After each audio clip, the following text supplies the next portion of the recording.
हाय, आपके साथ मैं हूँ Surbhi Sharma. India TV YouTube channel subscribe करिए, बेल आइकन दबाएं। कल जम्मू एयरफोर्स स्टेशन पर ड्रोन से हमला क्या किया गया, वहीं कुछ ही घंटे बाद जम्मू पुलिस ने 6 किलोग्राम आईडी भी बरामद की। यह आईडी लश्कर तोयबा के ऑपरेटिव से हासिल किया गया है। आईडी किसी भीड़भाड़ वाली जगह पर लगाया जाना था और इस मामले में एक संदिग्ध को हिरासत में लिया गया है और कुछ और लोगों से पकड़े जाने की संभावना जताई जा रही है। पुलिस और दूसरी एजेंसियां मामले की जांच कर रही है और इस बात का भी पता लगाया जा रहा है कि क्या ड्रोन अटैक और आईडी रिकवर होने में कोई संबंध है। पाकिस्तान से भेजे जाने वाले ड्रोन भारत के लिए बड़ा खतरा है। एनआईए से लेकर कई एजेंसियां जम्मू एयरफोर्स स्टेशन में हुए ड्रोन धमाके की जांच में लगी हुई है। यह रिपोर्ट देखिए और समझिए कि पाकिस्तान के आतंकी संगठनों तक अटैक ड्रोन कौन सप्लाई कर रहा है और कोई इन्हें ट्रेनिंग भी दे रहा है। जम्मू एयरबेस पर ड्रोन से अटैक किया गया, 2 बम गिराए गए। पहली बार यूएवी आईडी का इस्तेमाल कर आतंकियों ने किया एयरबेस के अंदर बड़ा धमाका। एक इमारत की कंक्रीट से बनी छत में छेद हो गया, जबकि दूसरा बम ब्लास्ट एक हेलीकॉप्टर हैंगर के पास हुआ। ये दोनों हमले 5 मिनट के अंतराल में हुए। एयरफोर्स स्टेशन जम्मू के अंदर 1:37 रात से लेकर 1:42 के अंदर हुए 2 बड़े धमाके। पहला धमाका एक ओपन एरिया में हुआ जो कि हैंगर के बेहद करीब था। दूसरा धमाका सिंगल स्टोरी रूम के ठीक ऊपर छत पे हुआ। सवाल है कि ये ड्रोन कहां से आया, ड्रोन कौन ऑपरेट कर रहा था। जम्मू एयरबेस भारत के सबसे संवेदनशील एयरफोर्स स्टेशन में आता है। आरएसपुरा सेक्टर से लगे इंटरनेशनल बॉर्डर से ये महज 15 किलोमीटर की दूरी पर है। टेक्निकल एरिया के जो जम्मू का स्टेशन है उसके नज़दीक जो है वो रात को 1:37 पे एक ब्लास्ट हुआ है, जिसकी आवाज़ 1 से 1.5 किलोमीटर की रेंज में सारे इलाके में जो है वो सुनाई दी है। इस धमाके को लेकर कई सवाल उठ रहे हैं। सबसे बड़ा सवाल यह है कि क्या यह सरहद पार से साजिश हुई है। सेना के सूत्र भी बताते हैं कि इस तरह के हमले जीपीएस के जरिए होते हैं और हमलों के लिए रेकी भी की जाती है। पोस्ट ब्लास्ट एनालिसिस टीम के मुताबिक करीबन 5 से 10 केजी आईडी का इस्तेमाल यूएवी के अंदर लगाकर किया गया और फिर उस पेलोड को यहां पर ड्रॉप किया गया। धमाका बहुत तेज था। ऐसे में पेट्रोलिंग और सर्विलांस टीम जो कि मौके पर मौजूद थी, उन्होंने एक यूएवी का ब्लिप देखा। वो जैसे ही पास पहुंचने लगे, धमाका हुआ। अगर अटैक पाकिस्तान की तरफ से आए ड्रोन से हुआ है तो हैरत इस बात की भी है कि वो सही सलामत वापस लौट आया।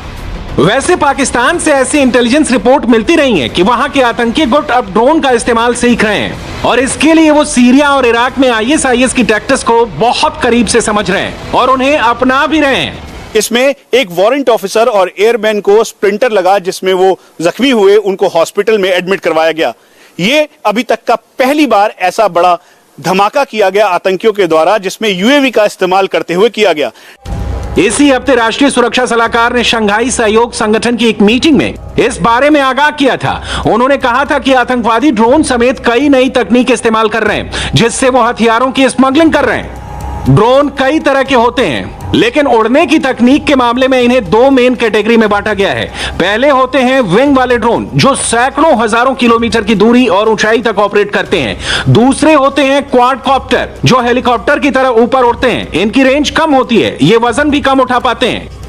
अभी भी इसको रूल आउट नहीं करना चाहिए कि आईबी के पार नहीं आया, क्योंकि ऐसे ड्रोन हैं जो 10 से 15 किलोमीटर जा सकते हैं। मगर ये भी सोचें, अगर मान लो वहां से नहीं आया, इसका मतलब स्लीपर सेल है और इनके ओजीडब्ल्यू काम कर रहे हैं जम्मू के अंदर। लेकिन क्वाडकॉप्टर आसानी से बाजार में मिल जाते हैं, इन्हें ऑनलाइन खरीदा जा सकता है और इनका इस्तेमाल इस तरह के आतंकी हमलों में आसानी से किया जा सकता है।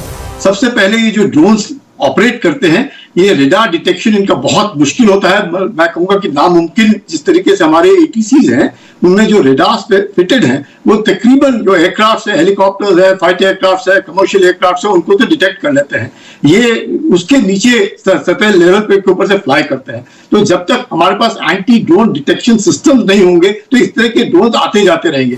पंजाब के बॉर्डर पर पाकिस्तान की तरफ से ऐसे ड्रोन का इस्तेमाल कई बार होता रहा है, जिसके जरिए वो 4 से 5 किलो वजन वाला सामान यानी ड्रग्स और हथियार भारत में ड्रॉप कर सकता है।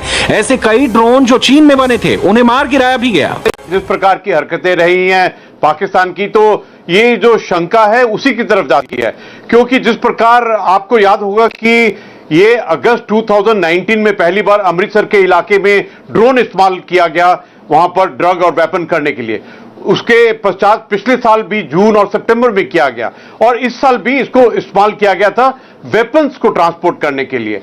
और ये जो पाकिस्तान है वो इस इलाके की तरफ देख रहा था कि किस प्रकार ड्रोन्स को हमले के लिए इस्तेमाल किया जाए। अब जो हमला जम्मू एयरफोर्स स्टेशन पर हुआ उसकी बारीकी समझना भी बहुत जरूरी है। जम्मू एयरफोर्स स्टेशन पर टेक्निकल एरिया में बम गिराए गए हैं। हर एयरफोर्स बेस दो हिस्सों में बटा होता है। एक होता है एडमिनिस्ट्रेटिव एरिया, यानी जहां प्रशासनिक दफ्तर होते हैं, जबकि दूसरा होता है टेक्निकल एरिया, जिसे अलग से मार्क किया जाता है। और यहां सबसे ज्यादा सुरक्षा होती है। ये वो जगह होती है जहां सभी एयरक्राफ्ट खड़े होते हैं। इस लिहाज से यह मामला बहुत गंभीर है और इसे सिर्फ छोटे धमाकों के तौर पर ही नहीं देखा जा सकता। जम्मू कश्मीर पुलिस के डीजीपी दिलबाग सिंह के मुताबिक आने वाले समय में लश्कर के इस पूरे सिंडिकेट को ब्रेक डाउन करने के लिए इस समय जम्मू कश्मीर पुलिस की एसओजी, सीआरपीएफ और भारतीय सेना अलग अलग जगहों पर कॉम्बिंग ऑपरेशन को अंजाम दे रही है। जम्मू एयरफोर्स स्टेशन से पहले 2016 में पठानकोट एयरबेस पर भी हमला हुआ था और उसमें पाकिस्तान के आतंकियों ने अटैक किया था, और अब जम्मू एयरबेस पर अटैक हुआ है। अब होता क्या है कि जब हमारे पास पठानकोट हुआ था तो एक प्रकार से ऑडिटिंग हुई थी सिक्योरिटी की, और पॉलिटिकल रीजन से ये जो 2-3 किलोमीटर के दायरे के अंदर जो गांव बच जाते हैं एयरफोर्स स्टेशन के साथ, उसके अंदर कहीं ना कहीं इनका बेस आ जाता है और आप पॉलिटिकल रीजन से इन पे एक्शन नहीं लेते हो। जम्मू हवाई अड्डा भारतीय वायुसेना के सबसे पुराने हवाई अड्डों में से एक है। जम्मू एयरफोर्स स्टेशन पर हेलीकॉप्टर्स का अहम बेस है और यहां वायुसेना की 130 हेलीकॉप्टर यूनिट के MI-17V5 हेलीकॉप्टर तैनात हैं और यहीं से पूरे जम्मू कश्मीर और लद्दाख तक हेलीकॉप्टर सर्विस पहुंचाई जाती है।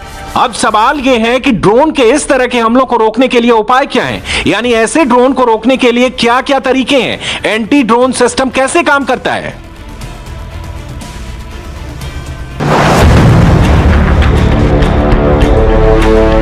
ऐसे ड्रोन को रोकने के लिए खास गन का इस्तेमाल किया जाता है जो ड्रोन और ड्रोन ऑपरेटर के बीच सिग्नल को जाम कर देती है और फिर ड्रोन को काबू में करके वहीं लैंड करा दिया जाता है।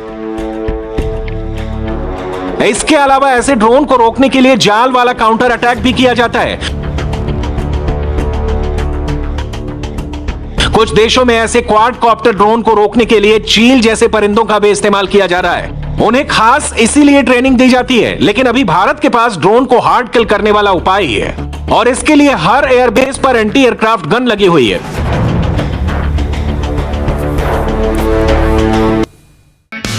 हाय, आई एम सुरभि शर्मा। खबरों से अपडेट रहने के लिए India TV YouTube channel subscribe करिए, साथ में बेल आइकन जरूर दबाएं। जुड़े रहें इंडिया टीवी के साथ।